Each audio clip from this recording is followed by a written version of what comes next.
Greetings and welcome to Hexed Encountered. I'm Joe. In this video, it is time to finally determine, I guess, what damage, if any, was done to the contents of these two games from Compass, the Battle Hymn Volume 1 and Battle Hymn Volume 2. So I am going to unbox them here, rip the shrink off, and you guys can see if any damage was done, as well as get a look at what's inside the two respective boxes. So if you are unfamiliar with the games, let's flip this one over. You get a nice look at the damage for one thing, but that is not the point. The point here is to actually get a look at what the game's all about. Now, there are a couple battles in here. You have Pea Ridge, which was in Missouri, and also, of course, Gettysburg. And you get a kind of a look at the two maps, as well as information on the complexity, somewhat mid-range, slightly less than mid-range. 6-hour game. We've got 528 pieces, I believe that says. Two 39 by 25-inch maps, so fairly large. Solitaire is rated pretty high, and this is our evaluation here. It says, Battle Hymns, an exciting new series of Civil War battles created by Eric Lee Smith. Volume 1 includes 2 games, Gettysburg and Pea Ridge. All right, so we're going to take a look at this. The other one, in case you're wondering and didn't notice or don't know, has Shiloh, Bentonville, and a 62 scenario for Gettysburg. So let's rip into the shrink wrap. It's already kind of torn because of the damage there where the box ripped. So this is easy enough that I don't have to pause and get out any kind of tool or anything to open this up. So shrink wrap is off. Let's see what's inside here. Okay. So the top of the box is in reasonably good shape. You can see the crease from the inside right here. If I tilt it towards the light, you can see there's some damage here and crushed in the corner, of course. But the inside looks perfectly fine. Here's our 5 D10s. Baggies. Always good to have. The standard rules, as well as some other printed materials. The maps there. So this is kind of, if you're familiar with Combat, Volume 3 specifically, that one's map feels very much the same as this. It's kind of a very thick cardstock. It's not mounted, of course, but this is pretty thick.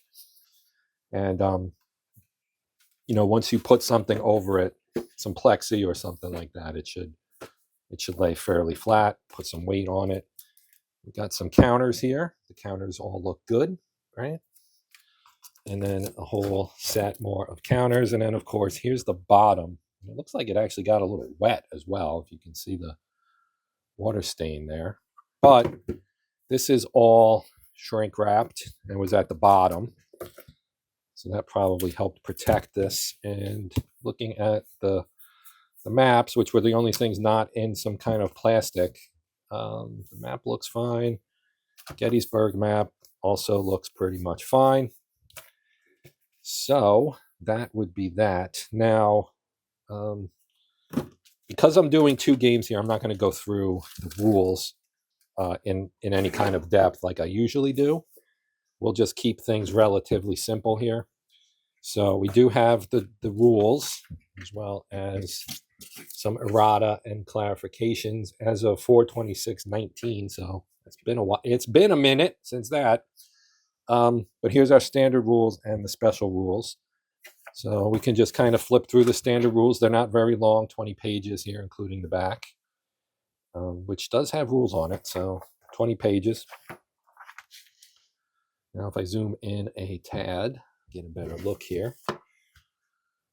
So we've got our table of contents with the standard rules and then the Volume 1 game rules, which I suppose are in this other book. Yep. So this one runs through number 14, and then the special rules start on 15 for Gettysburg. Okay, so contents, we kind of looked at that on the back. You've also seen everything that was in the box. And you've got your usual intro and how the game, some general info about the game. The scale of the map is each hex 300 yards across. although it's going to vary apparently from game to game. Each strength point in infantry and cavalry will represent 150 to 300 men, depending on the game. Artillery, each strength point represents a battery of 3 to 6 cannons, again, depending on the game. And some abbreviations, most of them are fairly common. LOS, line of sight, right? MR, morale rating. MA, movement allowance. MP, movement point. SP, strength point. VP, victory point. And ZOC, the ever-present, ever-popular ZOC, your zone of control. And we've got the maps, talks about the maps. Here's a look at the counters so that when we look at the counters, you'll know what they are. We've got the name, setup information, movement allowance, the morale, the strength point, the game it goes with, GB, Gettysburg, and then in the middle you have type. And if you look at that, you can see it appears to be an infantry unit. Yep, then you've got your symbology on here. Formation, color band indicates a unit's formation. And strength points, morale rating, movement allowance, setup, all that stuff. A hex number or hour and entry area. So this one says 2A. That would, I'm guessing, be turn 2 and entry area A. Formations determines when units move. Then we have markers. You can see the various markers here. Again, I'm not going to go through this in depth. We'll talk about it when we do some gameplay, which I do plan on doing. Important game rules at random. That's an optional one. The dice, it's a D10, so a 0 in this case is a 10. We round down and drop fractions. Marking losses. A strength point is intact, demoralized, or lost. You can place a demoralization marker under the unit to show its number of demoralized strength points. Losses, you use another marker for the strength points to show its current strength, not the number of losses it has suffered. Example of 4 strength points unit suffers 1 loss and 2 demoralizations, plus you place a 3 strength marker and a 2 demoralization marker under the unit, leaving the unit with 1 intact strength point, 1 undented. Counting distances, controlling hexes, stacking 1 unit. Okay. Stacking on retreat, how that works. You've got your zone of control, pretty standard look there to it. And then its effects, right, on movement, engagement, combat, retreat, and reinforcements.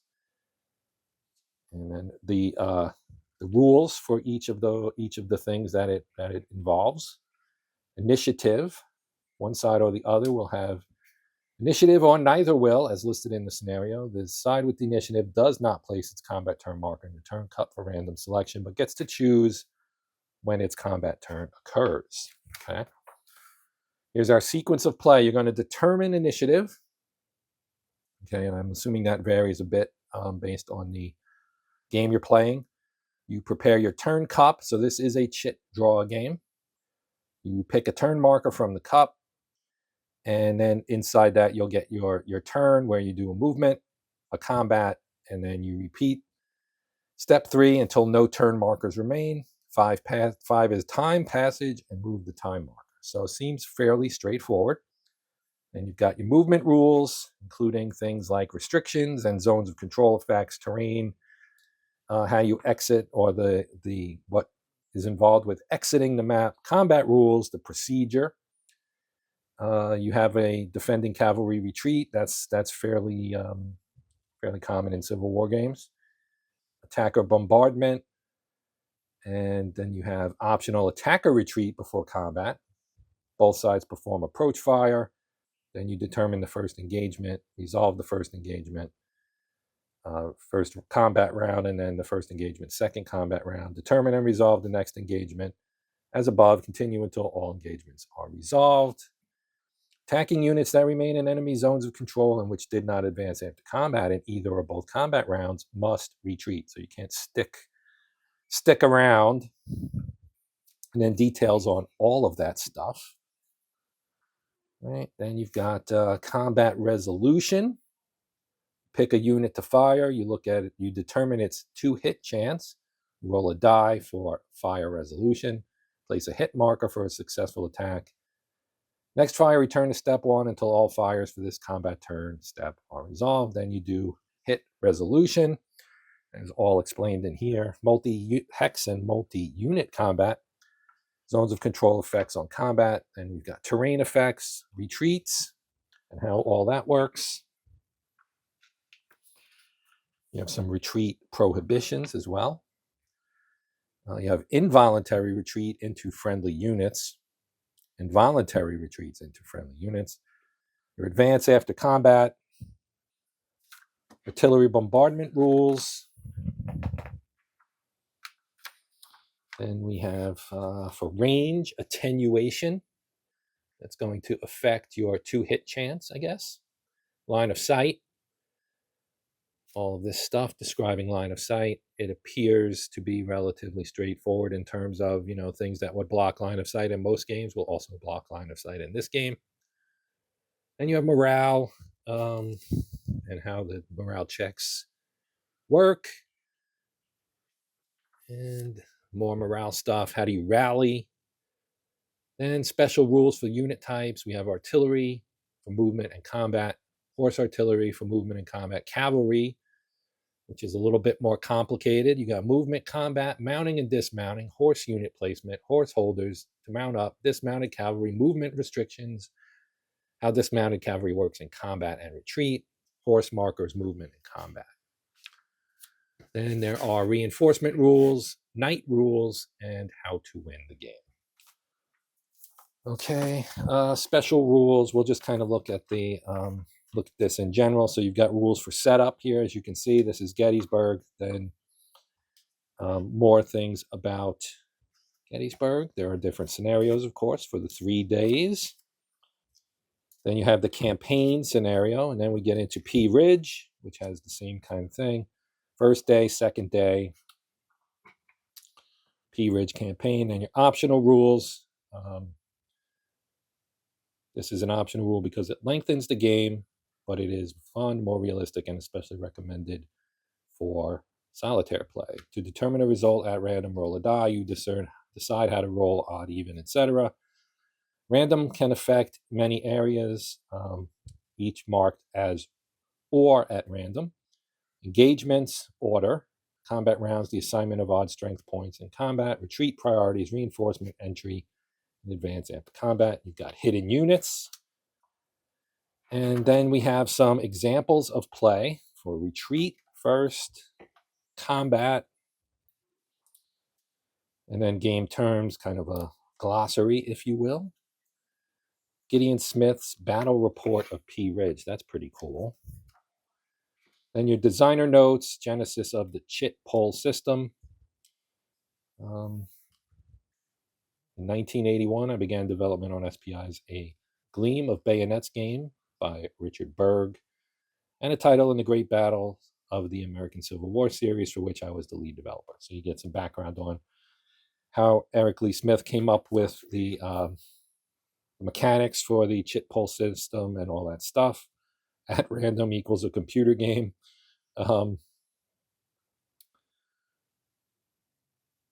This was also designed to be a computer game. There's a little tidbit that you might not know. That's cool. Little hex map on the back.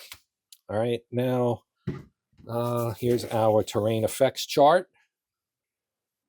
On the back, we've got the combat situations chart. That's pretty nice. It gives you the effect on the 2-hit roll right here. Advantage, hit modification, and the morale check table. Rally table, artillery range chart. Here we have the battle hymn, Gettysburg and Pea Ridge. So this is for both miscellaneous play aids. You've got sequence of play, unit types, important rules, I guess, kind of a little thing to help you remember. Zones of control and their rules, retreat priorities, combat summary, combat resolution, 2-hit chance, and then other combat rules and hit resolution. Then you have terrain effects for Gettysburg, as well as Gettysburg specific things for combat, morale check, etc., etc. Right? And here we have the Pea Ridge version of same terrain effects, combat, morale, and rally and artillery range. And we have here, what do we have here? This is miscellaneous play aids. We already saw, so this would be copy 2 of those. And then this guy right here is your combat summary. Combat round, so kind of like a flow chart, kind of, step by step. Yep, combat summary chart, combat resolution, hit calculation. So this is useful, and it is single-sided, so it will just sit out. That's copyright 2024, so that was probably part of the reprint process and development on the second game. Here we've got some additional markers, I guess. Didn't make it into this package of counters. Now, I'm not going to open this up right now. We'll just take a quick look. I, again, don't want this thing to be super long. But you can see the counters appear to be your typical good quality compass counters. Corner nibs. Your clipper may come into play here if you so choose. I probably will. You can see Antonio Pinard did the counters. You get the back here. These are more markers, I believe. So again, I'm not going to really go into all of that stuff at the moment. I'm going to rebox this, and then we're going to look at the other game. Okay, here's game 2, volume 2. Now, some of you might say, hey, come on, man, you didn't show us the maps. Well, I didn't, aside from a little bit and the picture on the back. So the maps are pretty big. I don't have a lot of room at the moment because I still have a certain large game on my table, my main table. This is my secondary table, which I like for the nice flat background here. It's good for unboxing, first look type videos like this one. So, like I said, I'll be playing these probably in the not too distant future. I do like Civil War games. I do want to see this system, play it. I have high regard for Eric Lee Smith, and I want to play this game, basically, is what it boils down to. Anyway, this is volume 2, which covers Shiloh, Bentonville, and again, that alt history, Gettysburg. So again, this would be a look at what the maps kind of look like, right? This would be Battle Hymn 1. And we've got the other 2 games here. This top one is Bentonville, as you can see. And then the bottom one here would be the other game, which is, of course, Shiloh. Pretty popular. I guess it's popular from a gaming standpoint to some extent. Very famous battle. It was the largest battle in American history at the time it was fought. But, yeah. So this game also got some damage, as you can see. Not quite as bad as the other one. But I am going to have to cut into this one because the shrink wrap actually stayed intact on this guy. Although it does have some definite crushage to the box.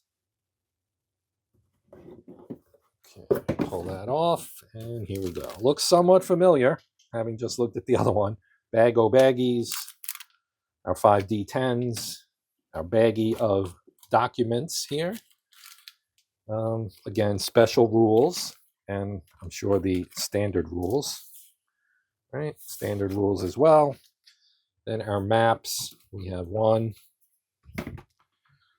we have 2, and in this case, we actually have 3 because of the extra area needed. And this one's small enough that I can bust it out and show it.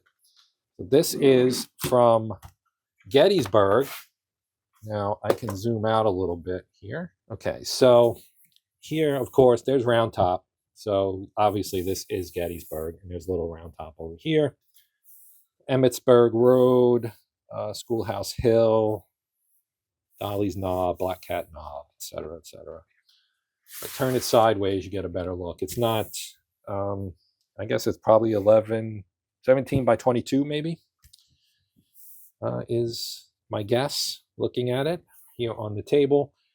And yeah, you get a look at the map style. So the maps will be fairly similar, I think, for both games in terms of the general style. Now this is the Shiloh map. So, you know, maybe I should have shown the other map. That game is older. It's been around. I'm sure you can find an unboxing that shows you the map, which I did not do, so I apologize for that. But again, I was trying to make this as short as possible. But here's the Shiloh map. Here's the big old Tennessee River. So north would be this way, as we're looking at it. The Confederates came in from this direction. They caught the Union, bivouacked in this kind of general area here, and slammed into them while they were half awake, and had a really good run on day one before day two came, and they got pushed back. When Buell showed up with the Army of the Ohio, and Grant got the Army of Tennessee together, and they pushed them back. So this would be, yeah, I mean, and you've even got some cool stuff there in the corner, right near Pittsburgh Landing, showing the positions of U.S. forces under the command of U.S. Grant and D.C. Buell, Don Carlos Buell. This would then, of course, be the other map.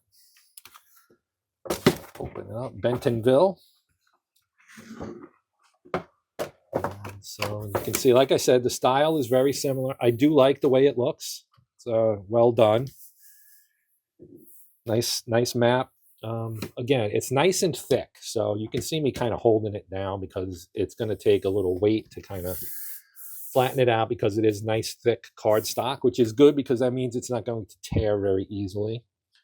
The more you play on these things, the more worn out they get. Next best thing to a mounted map, I guess, is what I'm saying here. And then again, you can see Bentonville's up here at the top. And you've got some roads and some hills and some forest and some open terrain too. And Cole's Plantation right here in the middle, basically. Right. This one was one of the last battles of the war. It took place in March of '65. That is that. Now let's spin through the special rules real quick. I'm assuming the standard rules are pretty much the same. I will zoom in. Okay, this one actually has an introduction and talks about some new markers for breastworks that are optional in Gettysburg 1863. Formation morale markers. They are included for formations in Battle Hymn Volume 1. So they've added some things here in Volume 2 that can be retrofitted into the first one, which is kind of cool. You even have some additional errata counters for Battle Hymn Volume 1, as well as the formation morale markers. That's pretty cool. Then some clarifications.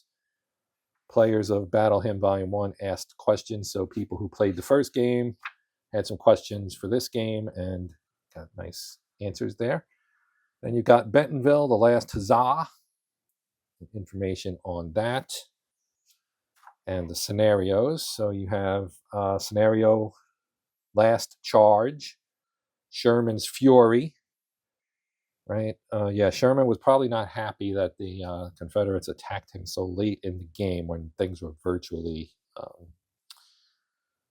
obviously over. The trigger.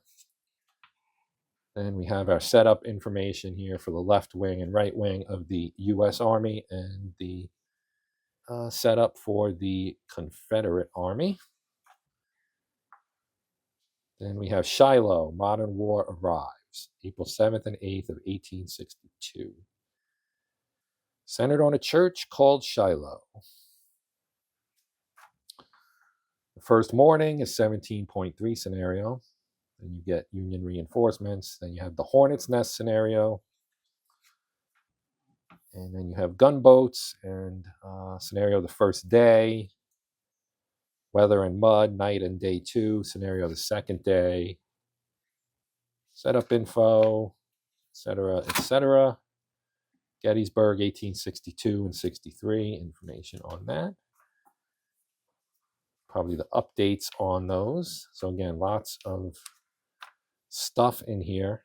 How to create new 1862, so you can design your own scenarios. That's really pretty nice. And how you go about doing that. Lots of instruction. This is quite excellent in my opinion. Very promising. And formation morale. This is pretty cool. And then you, of course, your designer notes on the battles involved, alternate history, examples again of retreat, combat, and so on. And then we'll take a look at the counters. There's more sheets of counters in this one. Count 6, actually. And again, I'm not going to bust into these, but this is sheet 1 of 6. Yes, 6. And this is the back. So again, similar to what we saw before, this would be a front. Well, this is the back of 6 as well. All right, maybe I am going to open these up. As promised, here is a look at the counters. Get in nice and tight here. You can see Shiloh counters, SH. Here, so there's the sign as the Confederates, of course. Flip it over, you get to see the back, which we kind of already saw. But this would be sheet 1, of course, as you can see right there. The colored bands are various organizations, formations. All right, so that's sheet 1. Here's sheet 2, where we're going to start to get some federal forces here. You got Bentonville on this one. Horse markers, dismounted cavalry. Objective markers, dummies. We have some Union forces here. And of course, there's even more Union forces.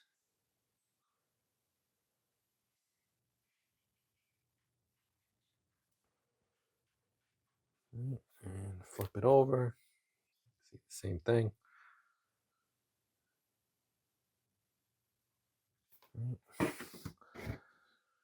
Even more blue shirts here, or blue bellies, as the rebels called them.